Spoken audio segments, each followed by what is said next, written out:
Criar um negócio gostoso e divertido é possível, e esta empreendedora sabia disso quando decidiu abrir o seu. Ela é profissional da gastronomia, mas nunca tinha se aventurado no universo do empreendedorismo.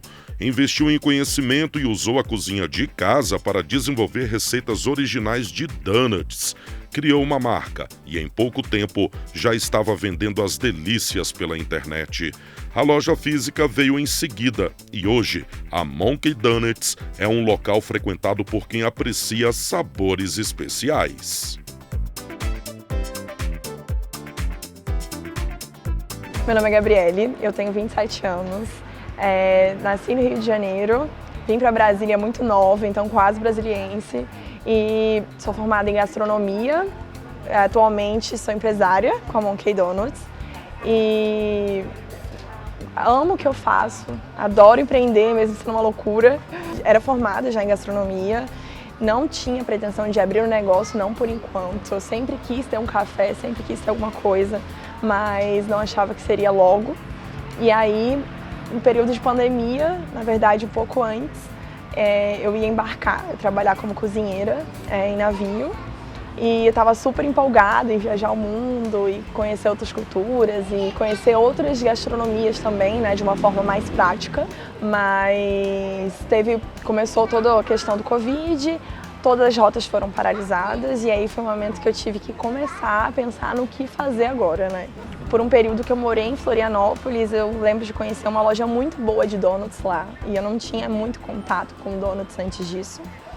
E aí eu fiquei, acho que o mercado de Brasília, comecei a analisar, fazer essa análise do mercado, né, do lugar, e fiquei, já tem tanto produto já meio saturado, já com tanta marca diferente, tanta coisa já criativa, inovadora, e fiquei com essa, agora o que eu vou trazer de novo, né? E aí lembrei desses donuts e fiquei, por que não?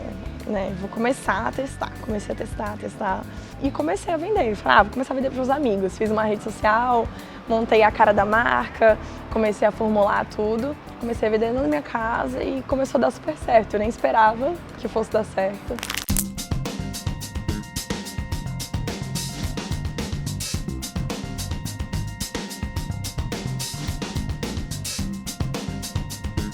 Da minha casa eu saí para uma salinha pequena, que era uma sala comercial, porque eu precisava começar a expandir, a comprar maquinário. Antes eu batia tudo na mão, fazia tudo na mão, então eu precisava de maceira, precisava de armário, precisava de muita coisa. Bancada mesmo. E aí aluguei uma sala comercial e dessa sala comercial a gente começou a aumentar a venda e entendia que eu precisava de um lugar físico, assim. Entendia que, claro, tudo tem tempo, não poderia apressar, mas que já era o momento de começar a procurar e me preparar para um novo lugar. E aí foi quando eu achei a loja e começou a fluir. Quando eu comecei com a Monkey, a ideia na verdade era só vender em casa para os meus amigos. Eu não comecei com investimento nenhum, com nenhum investidor. Acho que assim, quer dizer, não posso falar isso. Meu pai investiu inicialmente, foi o que me ajudou assim, a pagar os ingredientes para os testes e pagar as taxas, né, de começar a abrir empresa, CNPJ, todo esse processo mais burocrático. Mas no iniciozinho assim, da empresa eu fiz uma pós-gestão de negócios, porque eu queria ter algum embasamento do que fazer. E comecei vou começar na prática, porque realmente a teoria é uma coisa e a prática do dia a dia é totalmente diferente. E aí comecei a vender em casa, elaborar tudo em casa, montar a marca. Na época eu não tinha ninguém de marketing, ninguém que fosse um designer, que desenhasse. Então eu desenhei o macaco, eu fiz, né, eu elaborei as caixas, comecei com a página. E assim, eu digo que hoje a Monkey ela só cresceu por causa dos meus amigos, porque foi todo o apoio que eu tive da minha rede de amigos e conhecidos, que me ajudaram no iniciozinho, que eu não tinha investimento nenhum, a fazer cardápio, a fazer foto, a começar a rodar a página, a comprar, né, e divulgar. Então, acho que foi a base assim do começo mesmo, foram minha família e meus amigos. Eu vendia no início só por WhatsApp e Instagram. Foram as redes sociais que a gente mais usava e aí foi a partir daí que começou a fluir muito, que eu comecei a pensar em outros pontos de venda, outras, né, formas de vender. E aí foi a partir daí que, mesmo sem investidor, sem nada, todo o dinheiro que entrava eu investia, todo o dinheiro que entrava eu investia. E aí foi quando eu consegui alugar uma sala comercial, que é para onde a gente comprou todos os equipamentos, né, eu consegui começar a contratar, porque antes eu era sozinha, e aí consegui contratar mais 2 pessoas para trabalhar comigo. E aí foi esse processo de expansão em si. Então, na verdade, não. Sempre que eu pensava quando eu era mais nova em empreender, eu pensava porque eu queria ter um bistrô, um cafezinho, uma coisa minha, pequena. Mas nunca tive nem a instrução e nem a motivação para isso. Minha família não tem nada, não tem nenhuma empresa, a maioria é funcionário público. Então, para minha família também foi um susto, assim, do tipo, você tem certeza que você quer fazer isso? Mas porque pra gente que olha de fora, tudo que a gente vê são 1000 regras e 1000 taxas e 1000 burocracias e a dificuldade de você empreender, né? Mas a partir do momento que eu comecei a pensar que a minha área era o que eu queria começar a expandir isso, eu queria me arriscar, que é um risco, né? Você começar a empreender. E aí que eu comecei a ir atrás realmente de fontes e de começar a aprender sobre como empreender, de que forma fazer, o que precisa ser feito. E para mim, na verdade, eu acho que foi a minha maior dificuldade do início, essa questão de organizar a empresa e talvez a minha dificuldade até hoje, porque eu acho que são perspectivas e dimensões diferentes. Quando eu era pequenininha e trabalhava na minha própria casa, a dificuldade era saber como começar a organizar a empresa. E agora com ela crescendo, meu Deus, como continuar a fazer ela crescendo e organizando isso. Mas eu sei que eu tive todo o suporte assim, de professores também da minha antiga faculdade. Fui atrás de consultoria, de pessoas que já tinham experiência no mercado de trabalho, de empreender. E isso foi me dando um embasamento. Mas quando eu paro e penso que a Gabriele de 15 anos atrás nunca planejaria empreender, assim, não era uma opção. E hoje eu não me enxergo fazendo outra coisa, assim, tipo, uma coisa que eu comecei, que hoje eu olho que eu quero expandir em outras áreas também, sabe?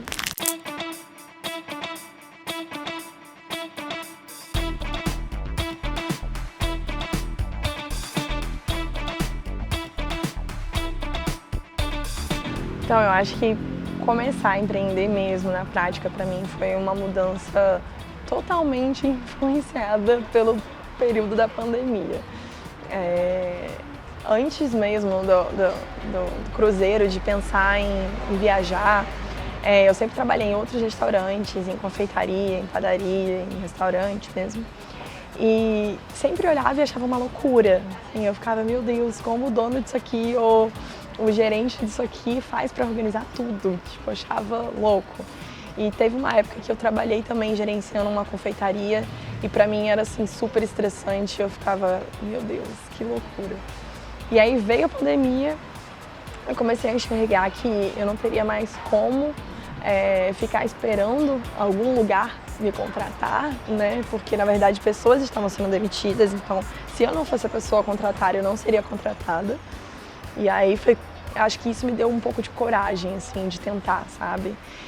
Na minha cabeça sempre teve aquilo, desde pequena eu vejo pessoas vendendo brigadeiro em casa, vendendo picolé na rua, sei lá, fazendo doce para os amigos. E algumas vezes eu já vendia uns bolos para uns amigos de aniversário, já tinha um pouco ali, né, de conhecimento sobre isso. Eu fiquei, vou começar então a vender. E na minha cabeça, só que na minha cabeça realmente aquilo seria só dentro da minha casa. Eu nunca pensava em abrir num lugar físico. Mas começou a dar tão certo que as coisas fluíram. Uma das meninas que trabalham com a minha publicidade fala que eu comecei totalmente ao contrário. Que se eu fosse levar ao pé da letra, assim, teria que ter sentado, feito toda a questão do brand, de entender a marca, de escrever a marca. Mas eu acho que pela época que a gente estava vivendo, simplesmente foi. E eu só fui sendo levada, sabe? Então acho que a Monk, ela meio que se fez por si, e as coisas fluíram. Quando eu comecei a vender os donuts dentro de casa, pra mim foi ao mesmo tempo bom e ao mesmo tempo muito difícil. Eu acho que se você trabalha dentro do seu trabalho, você só trabalha. Você não faz outra coisa. Então eu acordava trabalhando, dormia trabalhando E foi um período assim bem complicado, assim, que eu digo que eu acho que não sabia muito bem dosar quando parar ou não. Isso, obviamente, fez com que a empresa crescesse muito, mas eu também enxergo que teve os seus pontos negativos, que eu não comia direito, eu não dormia direito. E na minha cabeça era o lema: se você quer fazer dar certo, você entrega tudo de si. E eu estava simplesmente entregando tudo de mim. Então, foi um período de muito sacrifício, sabe? Eu enxergo isso hoje como um período complicado, né, de trabalhar dentro da minha casa, mas ao mesmo tempo eu vejo que isso fez com que as coisas realmente tomassem forma e se estruturassem, sabe? Foi um período de sacrifício, mas que valeu a pena. E hoje ter uma loja, pra mim, assim, não que diminua essa carga horária, porque não diminui. Continua sendo a minha segunda casa, que hoje é a primeira, na verdade, do que a minha própria.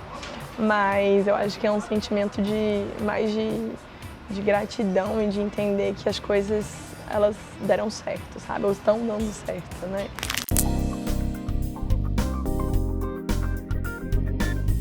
Acho que é uma coisa que a gente mais se orgulha na Monki, que a gente bate no peito, é sobre a nossa produção. A gente trabalha com produtos muito frescos e uma produção diária. Então, todo dia a chefe lá da cozinha, ela chega antes das 5 para começar a massa. E a gente trabalha com um processo um tanto quanto longo. A gente começa antes das 5 para estar com a loja aberta às 11 e os donos estarem fresquinhos aqui em cima. E é isso que eu vejo que é a total diferença para os clientes, sabe? Quem realmente conhece Donuts e come o nosso fala que a massa é totalmente diferente.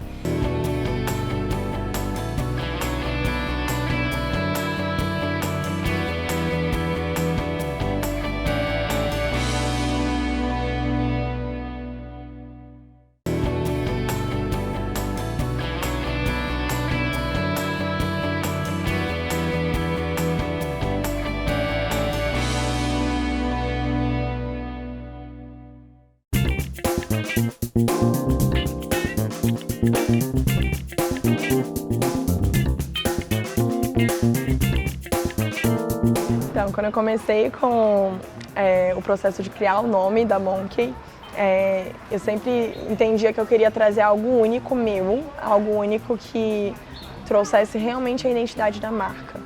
E desde pequena minha família me conhecia como macaquinha por ter um espírito muito livre, aventureiro, e eu sempre fui chamada assim. Então, quando eu pensei, eu processei 20 nomes diferentes que as pessoas costumam colocar: Doce Donuts, Donuts da Gabi, mas eu não sei explicar, assim, quando eu tive esse insight, eu fiquei, cara, Monki Donuts, bateu, sabe, simplesmente fluiu. E aí foi quando eu comecei a criar o macaquinho, desenhar o macaquinho, montar as cores, e hoje eu falo que às vezes as pessoas vêm comprar mais pela identidade do macaquinho, porque adoram isso. E nem conhecem às vezes o produto, e isso já chama muita atenção, sabe? Então acho isso muito legal, como o macaco ele se tornou realmente a identidade dos donuts. Para mim o mais diferente é que quando eu vendia na minha casa, para mim ninguém conhecia a Monki e eu precisava fazer a Monki ser conhecida. E às vezes hoje quando eu tô nos lugares, falam: ué, você é a dona da Monki, do macaquinho? E eu fico: ah! Ainda uma simulação, assim, de que a marca realmente se fez conhecida como macaquinho, sabe? É bem legal. Eu sou formada em gastronomia, né? Em gastronomia a gente tem algumas matérias voltadas para gerir negócios, né? Plano de negócios, toda essa parte a gente aprende, porque a área ela é muito realmente voltada a isso. Mas quando eu formei, eu senti a necessidade de fazer uma pós em gestão de negócios, que foi o que me deu bastante embasamento, assim, de entender tanto gestão de pessoas, como questão de plano de negócios, como a parte de financeira e contabilidade. E acredito que isso me deu mais esse embasamento para conseguir começar a abrir um negócio. Eu tive, ainda assim, muita dificuldade. Inclusive hoje eu gravo um podcast com uma outra amiga sobre empreendimentos e a gente assumiu esse podcast, que é o Empreenda BSB, e a gente convida outros empresários também para sentar e a gente grava e conversa sobre o dia a dia, mas porque a gente sentiu essa necessidade dessa troca, de entender como é realmente na prática você ter um negócio e gerir cada detalhezinho. E tem sido muito legal porque eu digo que realmente a teoria em si ela é muito importante, mas a prática conectada com outros, ela é realmente a conclusão total, né? Conhecimento.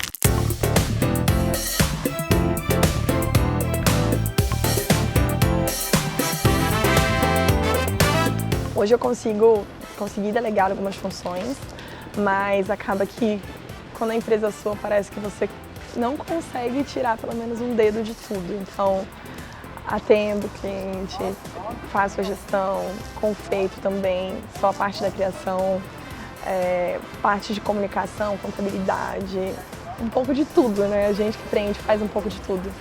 Mas acho que a parte que para mim mais pega e que eu adoro fazer, e que eu acho que é isso que traz toda vez inovação para a marca, é essa parte de criação mesmo, de novos sabores, dessa identidade, dessa conversa entre as redes sociais e o cliente, que hoje eu sinto que realmente faz toda a diferença.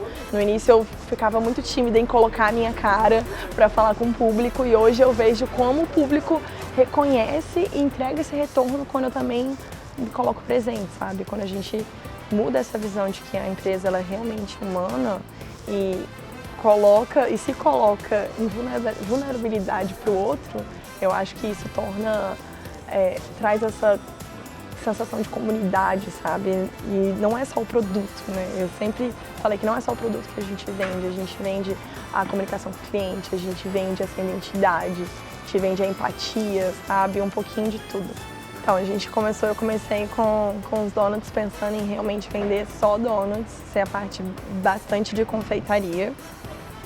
Mas quando a gente abriu o lugar físico, eu entendi que precisava expandir para algumas outras coisas, por exemplo, os cafés diferentes que a gente tem para acompanhamento com donuts. E agora a gente também colocou no cardápio dos finais de semana os bagels, que seriam a versão salgada, também que é muito americanizada. Do donuts. E aí a gente colocou recheios diferentes para trazer um pouco dessa variedade mesmo, utilizando sempre a mesma massa. E aí a gente também sempre tenta criar coisas diferentes. No Natal a gente está criando agora, que a gente chama de monkeytone, que é um panetone, um chocotone com a massa do donuts também. Então a gente tenta trazer algumas coisas diferentes para a loja. Acho que é uma coisa que a gente mais se orgulha na Monk, que a gente bate no peito, é sobre a nossa produção. A gente trabalha com produtos muito frescos e uma produção diária. Então, todo dia a chefe lá da cozinha, ela chega antes das 5 para começar a massa. E a gente trabalha com um processo um tanto quanto longo. A gente começa antes das 5 para estar com a loja aberta às 11 e os donos estarem fresquinhos aqui em cima. E é isso que eu vejo que é a total diferença para os clientes, sabe? Quem realmente conhece donuts e come o nosso, fala que a massa é totalmente diferente. A gente trabalha com esse processo mais longo de fermentação, que ele traz alguns benefícios, como uma digestão melhor, a massa mais fofa, aerada, a gente não trabalha com nenhum tipo de conservante, nenhum aditivo. E quem me conhece sabe o quanto eu fico chateada quando alguém me fala que comeu um donut do dia anterior. Assim, eu fico muito chateada porque eu entendo que a qualidade ela é muito importante e que um donut fresquinho faz toda a diferença. E aí quando a gente até começou a divulgar mais a marca, uma coisa que a gente sempre bateu na tecla foi falar, os donuts são frescos, porque é uma qualidade totalmente diferente e o cliente também é muito captado por isso, assim. A gente recebe muito cliente chegando falando, o donut de hoje, né, é fresquinho. A gente o donut fresquinho de hoje. Então a gente trabalha com essa produção, que é um pouco longa, mas que vale a pena.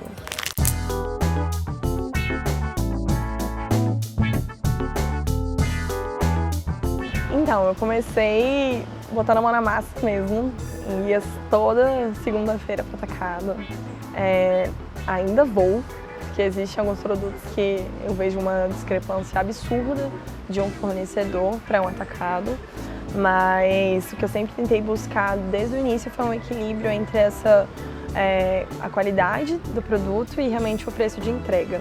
Esse controle do estoque foi eu que faço mesmo, a gente faz um controle, eu faço mais uma chegada semanal, porque a gente trabalha com muita coisa fresca, então eu prezo bastante ter isso sempre disponível da melhor forma possível, fresca. mas a gente tenta fazer assim, uma quantidade que nos dê segurança. Obviamente isso não vai acontecer sempre. Quando eu comecei a perceber que realmente a marca ela tinha essa questão viável e realmente poderia dar certo, poderia crescer, eu comecei a acreditar muito na Monk. Assim, no início, a minha perspectiva era só uma loja pequena e seria bom e suficiente. E hoje eu acho que eu acredito mais na Monk do que qualquer coisa. Assim. Então eu quero muito e tenho me organizado muito, me planejado muito para essa expansão. Eu enxergo a Monk muito grande, assim. Eu falo até que talvez eu sonhe um pouco demais, mas eu vejo ela possivelmente como uma marca até mundial. Acredito não só na qualidade do produto, mas realmente uma marca que ela é aceita. Produto com a marca, com essa comunicação, acho que o conjunto em si ele é muito viável, ele é muito franqueável, que a gente fala. Eu acho que a maior dificuldade para começar mesmo a marca em si foi o que fazer. Porque eu entendia que eu tinha que abrir um CNPJ, ter uma página, começar a divulgar. Mas quando eu fazia tudo isso, eu falava, e agora, como é que eu vou crescer? Eu tenho tudo isso.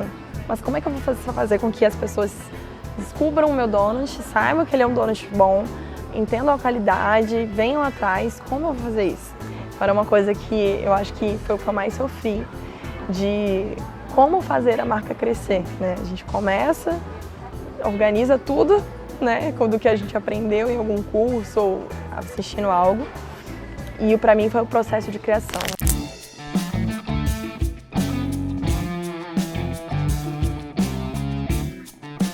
Hoje eu posso falar que eu amo o que eu faço, amo. Já passei por alguns outros empregos, já estudei para concurso, Clássico Brasília, já busquei várias outras coisas e entendi que eu realmente conseguiria apenas ser feliz mesmo de encontrar o propósito e o motivo de estar trabalhando com o que eu faço hoje. Hoje eu enxergo todas as dificuldades como realmente um processo de construção. Então, tem alguns conhecidos que falavam para mim que cada dia de luta, ele realmente é uma construção para o futuro glorioso. Então, passar por todas essas montanhas russas que a gente passa quando a gente empreende não é fácil, mas realmente fazer algo que você ama e que você entende o propósito daquilo vale super a pena. Eu acho que o que eu posso falar para quem realmente está começando agora e que tem essa vontade de empreender é que o que mais me travou foi o medo. Foi o medo de arriscar, o medo de dar errado, de ficar devendo Deus e o mundo. Mas a partir do momento que eu entendia, comecei a entender o propósito do porquê que eu queria começar, comecei a acreditar na minha marca, comecei a acreditar em mim, eu acho que as coisas mudaram da água para o vinho, assim. É muito difícil, a gente tem um mercado que tem realmente já muitas opções, mas eu vejo que as pessoas hoje elas estão realmente sedentas de novidade, do novo, do único, daquilo que só cada um carrega. Então, acho que quando a gente consegue externalizar o que a gente tem dentro e colocar isso em um produto, seja na cozinha, em uma comida, em um bolo, em um produto digital, onde que for, a gente consegue trazer algo que é único nosso e que não tem em lugar nenhum. E isso pode ser sim comercial, isso pode ser sim, isso pode dar certo. E eu acho que foi um pouco disso. O que me travou muito no início foi o medo. Mas a vida é um risco, então se a gente não arriscar, a gente não sai para lugar nenhum.